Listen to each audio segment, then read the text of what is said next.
Numerical को समझने के लिए आपको उसको 3-4 बार रीड करना चाहिए, फिर उसके बाद उसको प्रैक्टिकली सोचना चाहिए, तब आप न्यूमेरिकल समझ पाते हैं। 3-4 बार रीड करने के बाद आपको हर वर्ड की इंग्लिश की हिंदी पता होना चाहिए, ठीक है, ताकि आप उसको प्रैक्टिकली समझ पाएँ। हाँ, क्वेश्चन क्या पूछ रहा है, क्या दिया है, फिर उसके बाद गिवन नोट करना चाहिए और क्या निकालना है वो, ठीक। यहाँ लिखा है स्टार्टिंग फ्रॉम स्टेशनरी पोजीशन। यहाँ पे आपको हम एक ट्रिक बता रहे हैं, कभी भी न्यूमेरिकल में स्टेशनरी लिखा हुआ वर्ड तो याद रखिएगा इनिशियल वेलोसिटी 0, एक बात, यानी यू की वैल्यू जो होती है वो 0। राहुल ने पेडल्स की अपनी बाइसिकल को चलाया, attain a velocity of 6 metre पर सेकेंड इन 30 सेकेंड।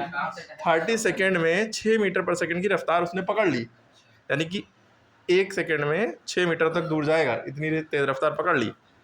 फिर दूसरा केस हुआ कि उसने ब्रेक अप्लाई किया, ब्रेक लगाया साइकिल में, क्या हुआ कि वेलोसिटी धीरे हो गई, रफ्तार धीरे हो गई, 4 मीटर पर सेकेंड पे आ गई बाइसाइकिल की रफ्तार, 4 मीटर पर सेकेंड पे आ गई। कहाँ से? पहले 6 थी, फिर 4 हो गई।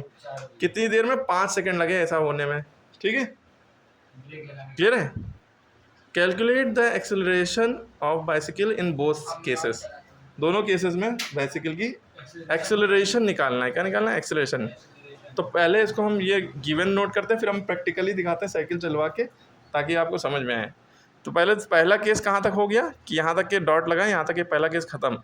ये क्या हुआ? स्टार्टिंग फ्रॉम ये स्टेशनरी या रेस्ट पोजीशन, u बराबर 0, u बराबर 0। Rahul pedals bicycle to attain velocity, यानी 6 मीटर पर सेकंड लिखा हो, समझ लो वेलोसिटी दी है, मीटर पर सेकंड स्क्वायर लगा है तो एक्सेलरेशन दिया है, 6 दिया है, तो ये u किसकी वैल्यू है? v की, 6 मीटर पर सेकंड। क्यों? क्योंकि u 0 क्यों है? क्योंकि शुरुआत में उसकी रफ्तार 0 थी, क्योंकि वो खड़ी थी साइकिल तब, ठीक है। जब चलाने लगा तो ये वेलोसिटी होगी। टाइम कितना लगा इतनी तेज़ चलाने में? 30 सेकंड। 30 सेकंड निकालने को क्या करें? एक्सेलरेशन, ठीक। चलाते चलाते उन्होंने क्या किया, बाइसिकल थोड़ी ब्रेक मारा, तब क्या हो गया? उसकी वेलोसिटी 4 मीटर पर सेकंड हो गई। अब क्या हो गया? ब्रेक लगाने पे 4 मीटर पर सेकंड हो गई। तो अब बताइए इनिशियल वेलोसिटी क्या है, यानी कि इसकी अब इससे मेन जो पहली इनिशियल वेलोसिटी है इस केस में क्या जुड़ेगी? 6। Very good. पहले जो थी 6 थी ना, जो फाइनल थी, अब वो इनिशियल हो जाएगी इस केस में, दूसरे केस में, कि अब वो इतनी रफ्तार से चल रहा था, अब उसने जब ब्रेक लगाया तो रफ्तार कितनी हो गई? 4 मीटर पर सेकंड, ठीक है। कितनी देर लगी? टाइम 5 सेकंड में। अब कह रहे हैं एक्सेलरेशन निकालिए इसमें भी, ठीक। चलिए अब प्रैक्टिकली बताते हैं। दोनों केस देख लिए, नोट कर लिया, चलो साइकिल चलाओ। ये राहुल है, अब कि अभी ये इनिशियल पोजीशन पे है, मतलब साइकिल इनकी रुकी हुई है, तो इनकी इनिशियल वेलोसिटी रफ्तार देखिए 0 है, 0 है। अब ये नहीं चल रहे हैं, अब ये चलेंगे। चलिए, अब जब ये चल रहे हैं तो कुछ सेकंड चलने के बाद इनकी रफ्तार, अब मान ली इन्होंने 30 सेकंड चला रहे हैं, चलते जा रहे हैं, तो इनकी रफ्तार कितनी है अभी? इनकी 6 मीटर पर सेकंड, ठीक। अब ब्रेक मारो, ब्रेक मारा, जब ब्रेक मारा तो इनकी रफ्तार कितनी हो गई न्यूमेरिकल के अकॉर्डिंग? ब्रेक मारने में इनको 5 सेकंड का टाइम लगा, इनकी रफ्तार 4 मीटर पर सेकंड हो गई। अब कह रहे हैं कि दोनों ही केस में इनकी एक्सेलरेशन क्या होगी।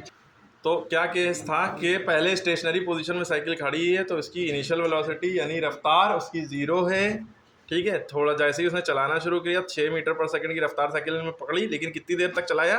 30 सेकंड तक चलाया। जब फिर उसने ब्रेक लगाना शुरू किया, जब ब्रेक लगाना शुरू किया तो 5 सेकंड लगे ब्रेक लगाने में, पूरा कंप्लीटली, वेलोसिटी उसकी डाउन होने लगी 4 मीटर पर सेकंड, ठीक है। तो आप कह रहे हैं इस केस में एक्सेलरेशन क्या थी? 6 मीटर पर सेकंड तक था मामला, ब्रेक लगाने से पहले तक इसकी एक्सेलरेशन क्या थी, और जब ब्रेक लग गया वेलोसिटी इतनी होगी, तब एक्सेलरेशन कितनी बची, ठीक है। तो ये दोनों अलग अलग केस में हमने उतार लिया। अब एक्सेलरेशन का फॉर्मूला हर एक बच्चे को याद होता है। एक्सेलरेशन का फॉर्मूला होता है v-u/t। यहाँ भी यही लगेगा, यहाँ भी एक्सेलरेशन का फॉर्मूला v-u/t। v मैंने फाइनल वेलोसिटी, तो कितनी है? 6। इस केस में u क्या है? 0। टाइम कितना है? 30। 6 में से 0 गया, 6 बचा, अपॉन 30, 6 × 6, 6 × 5 30, 1/5 बचा। एक्सेलरेशन है ना, 1/5 का मतलब 5 से 1 को डिवाइड करो, जो बड़ा हो, जो नीचे होता है वो बाहर रहता है, 5 बाहर रहेगा, ठीक है। आप इसको कैसे, जो नीचे है वो बाहर रहेगा, चाहे बड़ा हो चाहे छोटा, ठीक है। 1 अंदर है, 5 के 1 नहीं आता, पॉइंट लगाया, 0 बढ़ाया, 5 × 2 = 10। आंसर आ गया 0.2, पॉइंट से पहले 0 लगा दें, 0.2।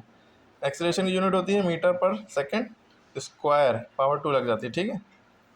तो ये एक्सेलरेशन इसका आ गया।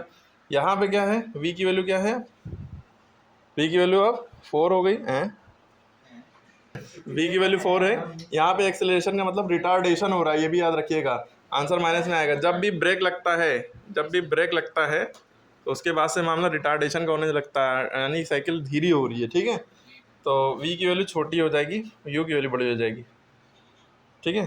4 - 6 अपॉन t की वैल्यू क्या है 5, 4 में से 6 गया कितना बचा -2 अपॉन 5, ठीक है। -2 अपॉन 5 का मतलब 5 से 2 को डिवाइड करो, पॉइंट लगाया 0 बढ़ाया, 5 4 द 20। याद रखिएगा नीचे वाला नंबर बाहर रहता है, ऊपर वाला नंबर अंदर रहता है। 0.4 आ गया लेकिन माइनस का, और मीटर पर सेकंड स्क्वायर। ये माइनस ये दर्शा रहा है कि साइकिल आगे को नहीं जा रही है बल्कि रुक रही है, धीरे हो रही है, ठीक है। एक में धीरे हो रही है, इस केस में एक्सेलरेशन, इस केस में रिटार्डेशन, ठीक है।